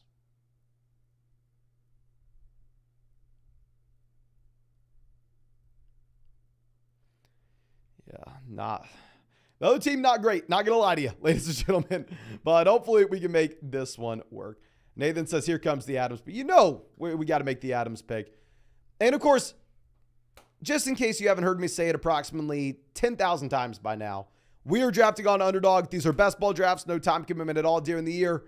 If you want to get in a draft with us, we're doing it every single day. It's the same spot where you can find those player props. Promo code FLOCK gets you a 100% deposit match, plus our 2023 fantasy football rankings, a free trial to flockfantasy.com. It's available in damn near every state. You can see the states here and links in the live chat description and comment section.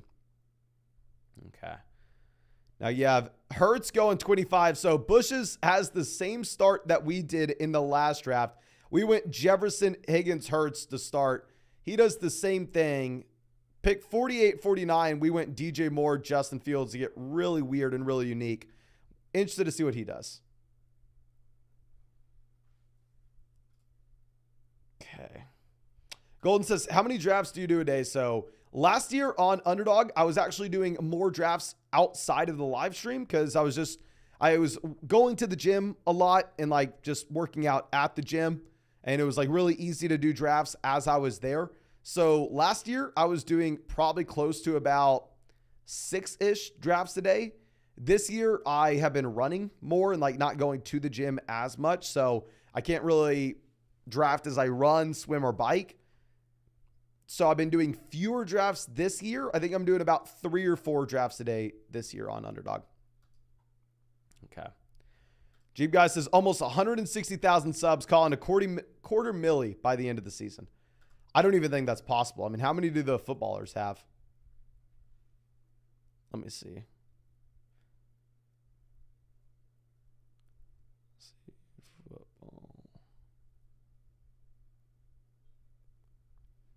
They have 323. Maybe it's possible. Maybe it's possible. Obviously, we're just a one-man show here, but Deebo Samuel off the board. So we're not going to go Andrews Deebo like we did the last time. We're going to go Christian Watson, ETN, another pairing of guys that generally don't go in these drafts together because they go in the middle of round 4 and have an ADP almost identical. In reality, they're kind of my favorite guys on the board. And at the same time, they give us access to a little bit of a unique build. So yeah, let's go Christian Watson, Travis Etienne here, pick 36, 37 as well. I mean, I don't want to sit here and act like it's the best thing in the world. Trust me, I'd have rather had the Mark Andrews, Deebo Samuel 3-4 turn as we are used to. I just don't want to take like Keenan Allen, Najee Harris, and have a combo that everybody else has, while at the same time preferring Etienne over Najee, preferring Watson over Allen. So yeah, let's do it. Jack from the 2 says, what is stopping people from getting their friends to join a lobby and punting on purpose so one person can get an elite team? And Bush Sports immediately lets them know getting banned. Yeah, so Underdog obviously similar to like poker tournaments. And I mean, just there's so many sites that have to worry about game integrity. They have a lot of things in place to make sure that that does not happen. And if they find someone trying to do that, even if it's just one of them and one of their buddies, then that person gets banned off Underdog. Like we had someone out in the live chat, I believe in the live stream last week, that said like, oh, I would love to get on Underdog, but they banned me. And a lot of times people get banned for cheating and they'll claim that they'll try to pretend like they weren't. And this guy was like, yeah, I was trying to cheat in the basketball drafts with my buddy. And then at least he admitted it. Okay.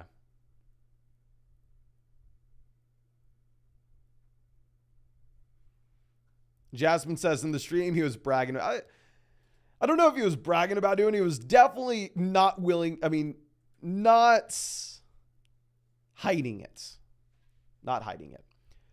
Journey to the Center asking how does Underdog work. So it's best ball. So that means your best starting lineup's automatically going to be submitted for you at the end of every single week. So say you take DJ Chark at the very end of your draft and DJ Chark has a random spike week where he scores 30 points and you never expected it.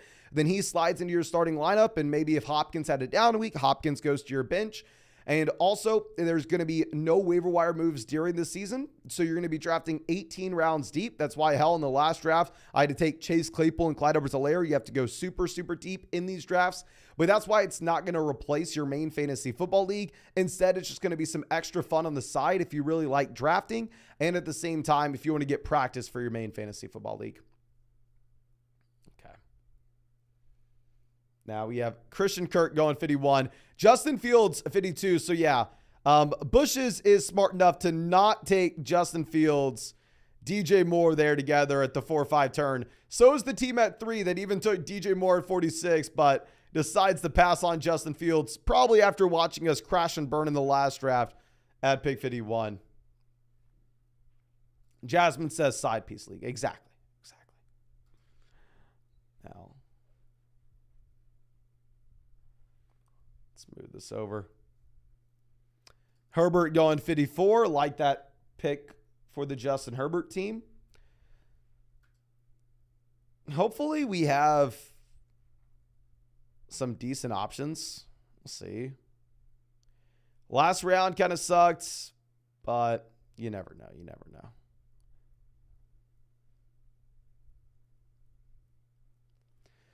Deontay JSN off the board, 55-56. Kenneth Walker goes 57. I would have been ecstatic to get our guy Kenneth Walker there at big 60.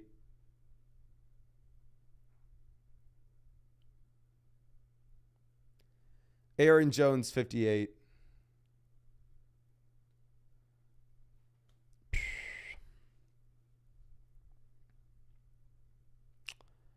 I don't know what the right thing to do is. When in doubt, take someone who can catch a pass from Trey Lance. I don't want to take Dobbins. I don't want to take Madison in Best Ball Mania.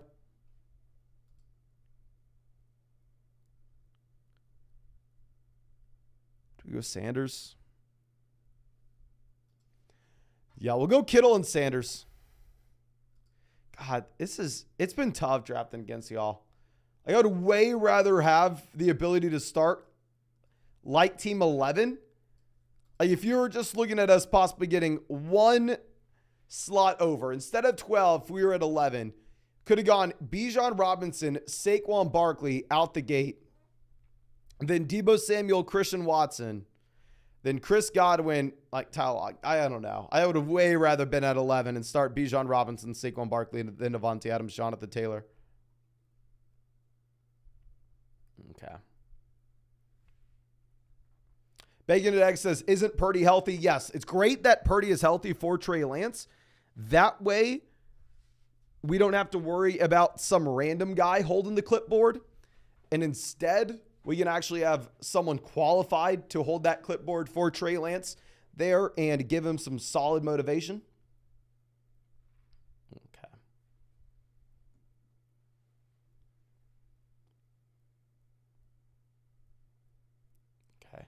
HBT says, Mason, what is your favorite flavor of Waterloo? I'm going to grab some. Hey, I want to be very transparent here, ladies and gentlemen. Until Waterloo decides to sponsor us, or LaCroix, or any of them, I'm not brand loyal, my man. What I would do is I would go to your grocery store, look for whatever brand's on sale, and get whatever flavor sounds good to you. Highly recommend. If anybody here drinks soda, drinks alcohol, drinks something that's not that good for them, switching over and drinking some sparkling water.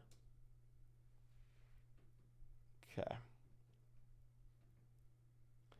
Brock says, Mason, why do you not like Dobbins and Madison in Best Ball Mania? So the reason I don't like Madison in Best Ball Mania is there are a lot of other teams in Best Ball Mania that were able to grab him in rounds 9, 8, and sometimes even around 10. I mean, hell, he's my most drafted running back when he was going there. And if Madison has a big season, I don't have to be going up against the other teams that got him at that severe discount in the fantasy football playoff tournament. And when it comes to J.K. Dobbins, I just want some more clarity on the injury situation before I take him at ADP, you know? Once we get some more clarity when it comes to Dobbins, then we'll be a little bit more willing to pull the trigger on him.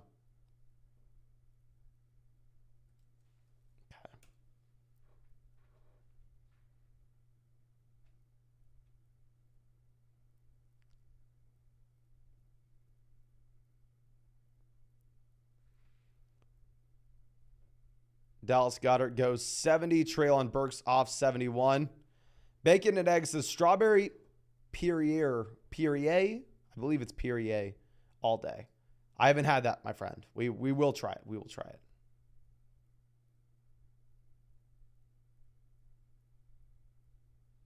Okay. Evans goes 72. Love the Mike Evans pick. Did Bush just auto Evans there, or did he actually get to see that he got Mike Evans? Okay, yeah, so Bush is still here. He hasn't had to auto yet. He goes Mike Evans, Gabe Davis there at big 72, 73. Think you can be pretty damn excited about that. Obviously, gets sniped on Dallas Goedert with the Jalen Hurts team. Not stacking Hurts isn't the worst thing in the world, considering the fact that, I mean, with Jalen Hurts, you can see a pretty big spike week just based off his rushing volume. But we'll see. Kadarius Toney goes 74.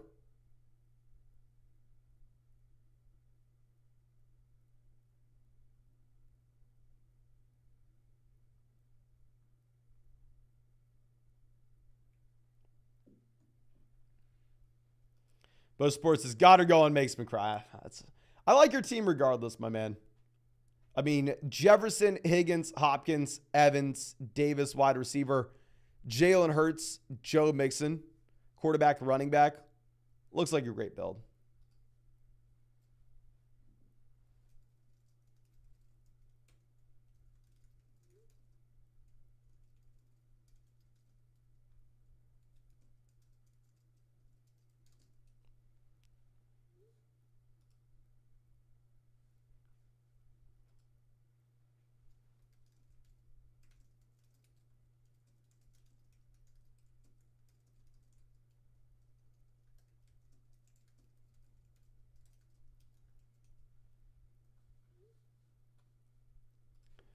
All right. Johnston off 78. Lawrence falling a considerable amount here.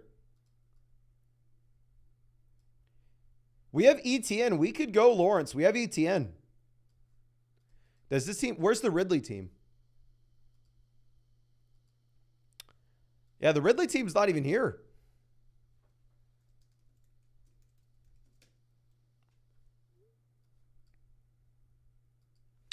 Lawrence goes 82. It is what it is. Never going to fault someone for taking Trevor Lawrence pick 82, regardless of if you have a Jacksonville Jaguar or not. Montgomery goes, I think we're probably going to pull the trigger running back here. I mean, we can still take up to 5 running backs with this team, so let's just go ahead. Let's grab Rashad White as well as James Conner.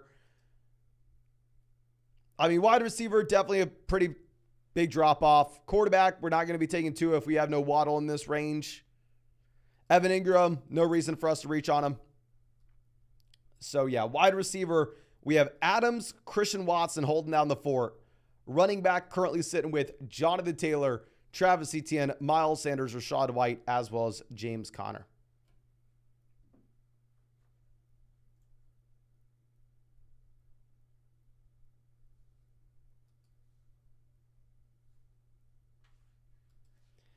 Adam says he was the Ridley team. Adam, interesting that you decided to pass on Lawrence at 77 in favor of Swift. I mean, I see that you have Mahomes. Obviously, I'm an idiot. You saw how bad my team was in the last draft, but I mean, I personally probably go ahead and just pull the trigger on Trevor Lawrence there at 77.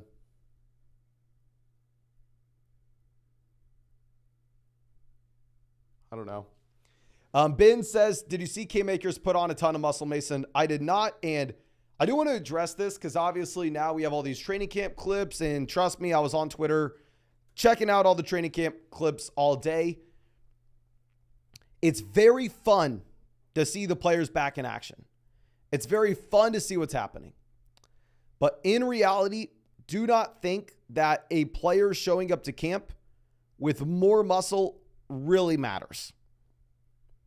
At the end of the day, it really shouldn't play into your overall thought process.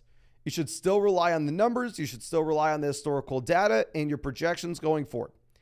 The very rare instances, I would say, seeing someone's shape when they show up to camp mattered were Kelvin Benjamin and Eddie Lacy. In those two instances, yes, we needed to make sure that those guys looked like they were ready to play football.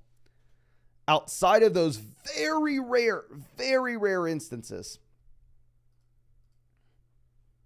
guys, they're professional athletes. They're football players. They're going to be good.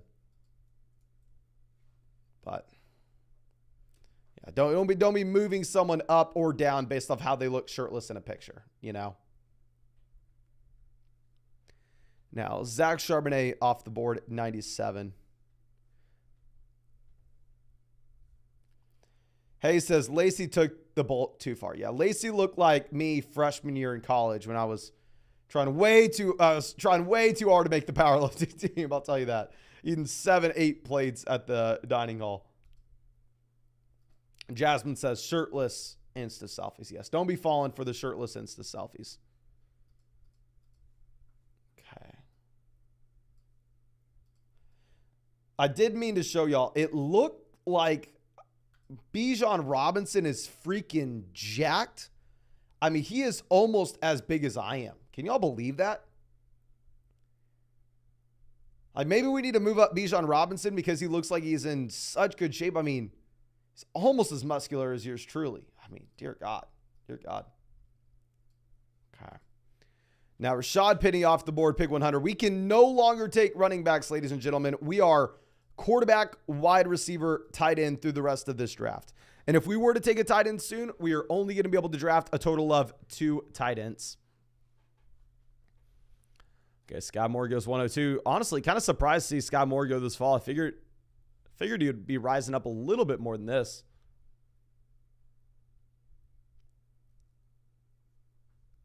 Okay. Jameson goes.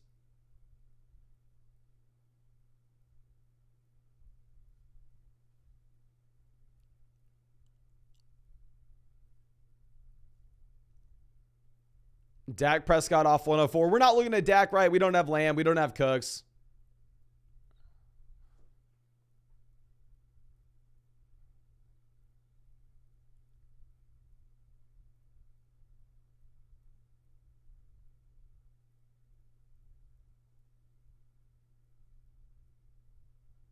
Evan Ingram off the board. I'd have been excited about having Evan Ingram.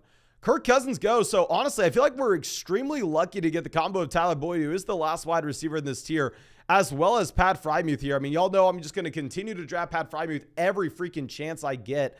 I think taking Freiermuth as well as George Kittle on the same roster makes a lot of sense in that here on Underdog, we're only going to have to draft 2 tight ends once we pulled the trigger on both these guys. So yeah, I'm actually pretty damn excited about what we just had there. It would have been a lot better to get Evan Ingram, of course, but just very unrealistic to get Evan Ingram. So it is what it is. And Jack asking the question that everyone is thinking, what code should I use when signing up for Underdog? My man, just in case there are 800 people out here who haven't heard me say this 3,000 times at this point, code's code FLOCK, my friend. Not only will it get you a 100% deposit bonus, but it'll also get you our 2023 fantasy football rankings and a free trial to flockfantasy.com. To go along with this, you can check out all those player props. They've been doing a ton of boosted. They've been doing a ton of free player props as well. My favorite's Jamar Chase versus Devontae Adams plus 25 receiving yards. And Underdog is most likely available in your states if it's on this map. But yes. Thank you for asking, my friend. I knew you were dying to know. I know you've been sitting there waiting, trying to figure out what the code was. Always happy to let you know.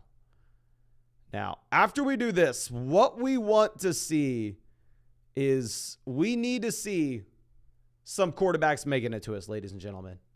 I mean, we are currently sitting with 0 quarterbacks. Try to map out some options of what we could be looking at. Jimmy Garoppolo, late. Jordan Love, late.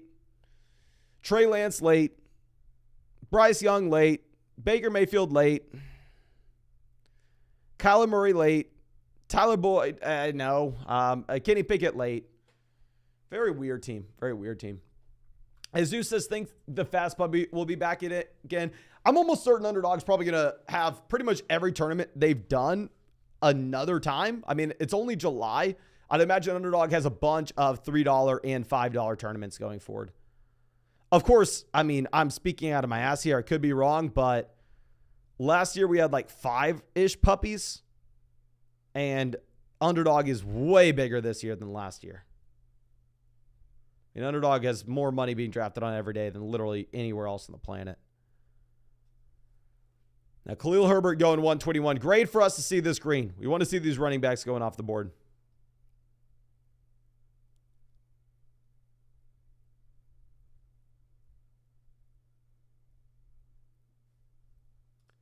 Brandon says, need a Bernie's Mountain Dog tourney. I actually have a pretty weird story about this. So if y'all haven't seen a Bernie's Mountain Dog, they are about the cutest dog you would ever see in your entire life. Let me go ahead and pull up a picture. And I like big dogs. I'm sure y'all have seen that I have a massive dog myself. And I was thinking if I got another dog, I'd get one of these. But I was at the park last year or the year before, and this guy had one, and I was talking to him. And he goes, yeah, I mean, he's getting pretty old. He's probably going to die any day now. I was like, oh, how old is he? He's like, oh, he's 5. I was like, what? So, yeah, these are the dogs I'm talking about. But I looked it up, and these things have the lifespan of freaking 5 years, like 5-6 years. They're the cutest dogs on the planet, but I mean, like I was like, okay, one, it's weird that you're telling me your dog's about to die because it's 5.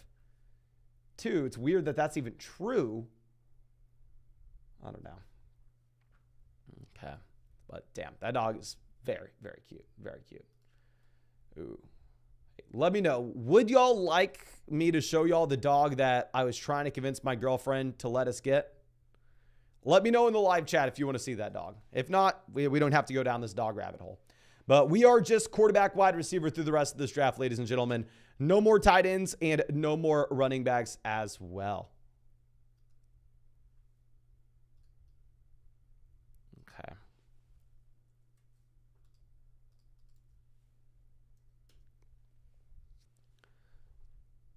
Okay, I'm trying to figure out what exactly we should do.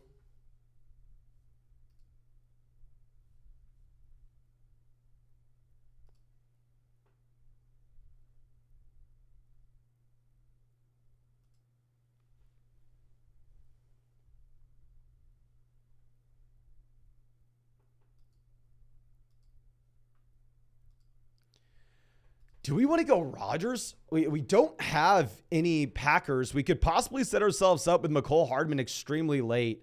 Darnell Mooney's definitely a selection here. We don't really have to think about that. We don't have any Jets so far, but you know what? I'm going to take Rodgers anyway, just because the value and just because we really, really do need a quarterback. And I don't think there's a ton of opportunity cost on taking Aaron Rodgers instead of someone like Michael Gallup. So let's go ahead and let's do that. And it looks like most people want to see the dog. So let me see if I can find the link and get this working. Oh, they have new pictures of the dog. I just went to the website. Oh my God. I shouldn't have pulled this up. I need this dog.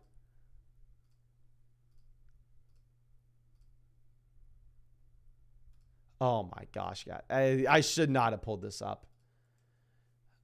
It is a mix of a Great Pyrenees and German Shepherd. A Great Pyrenees is the dog that I have right now. His name's Enzo. Oh, I want this dog so much, ladies and gentlemen. I don't know if I have time for a puppy. Our dog right now is 3. I just got a house. I don't know if we want the puppy to destroy the house. But this thing is so freaking cute. Oh, I can't wait to beg my girlfriend and show her that they have new pictures of the dog up. Oh. But let me know in the chat. Should we get that dog? If so, let me know and help me beg my girlfriend to agree to getting this dog. Love Star says no. Okay, well, Love Star says no. We go no. All right, it is what it is. It is what it is, ladies and gentlemen. All right, let's pull this down. I guess we can go Rodgers, Devontae Adams, say, hey, we got the 2022 correlation. We have the we don't even have the 2022 correlation. We got the 2021 correlation, the 2020, the 2019, the 2014, the 2015, the 2016. But,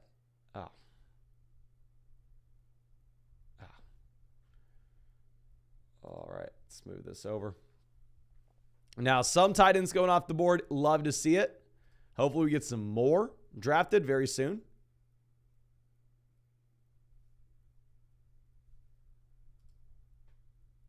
T-Wash says it's easier to beg for forgiveness than ask for permission. Maybe we need to live by that motto, my man. Maybe we should. Post says, my Great Pyrenees is amazing. That's the dog ever. Yes, I grew up with Great Pyrenees, and that's the dog I have right now. I can probably call her over. I'm sure that there are a lot of new people that haven't seen her. After we make our next picks, I'll call her over, get her on the live stream. MVS goes 149. I've been very happy about having MVS make it to us. Okay. Quarterback, wide receiver. So report on Kyler. Kyler's going to be placed in the PUP. We'll begin training camp with the PUP as he continues to rehab from the torn ACL. Shouldn't come as a surprise considering Murray's timeline is arranged well into the season according to certain reports. Starting quarterback has a chance to return for the regular season though, which week is uncertain at this point. Arizona will likely move forward with Colt McCoy as their QB1 for the time being, with rookie Clayton Tune, Jeff Driscoll, and David Blau competing for backup reps. Okay, Sam Laporte goes, love to see it. John says, my two Great Pyrenees are my angels. There's no better dog than the Great Pyrenees, minus the shedding, but it is what it is. It is what it is. John says, check the shelters. This is a shelter. It's like a Great Pyrenees rescue. Because what happens is the dogs get so big, they're like 100-pound dogs, that people will get them as puppies and then don't realize they're going to get them that big. They're going to get that big and then get rid of them. Okay, Rickster on the clock.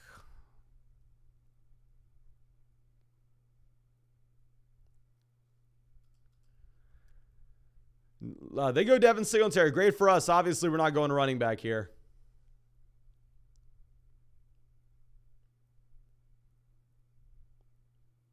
They go Donovan Peoples-Jones. We're going to take Kyler Murray and DJ Chark. Actually pretty excited about this. Going to be able to pair up DJ Chark with Miles Sanders and going to be looking at a Bryce Young double stack later on in this draft. So, yeah, pretty excited about that turn selection. And let me go ahead, move this down, put the draft board here, and call the dog over.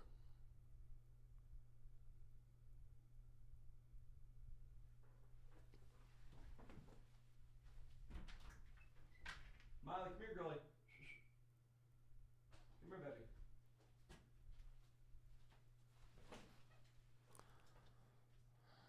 All right, she's coming, ladies and gentlemen. Come here, come here. I know. Come here, my big girl. You want to say hi to everybody?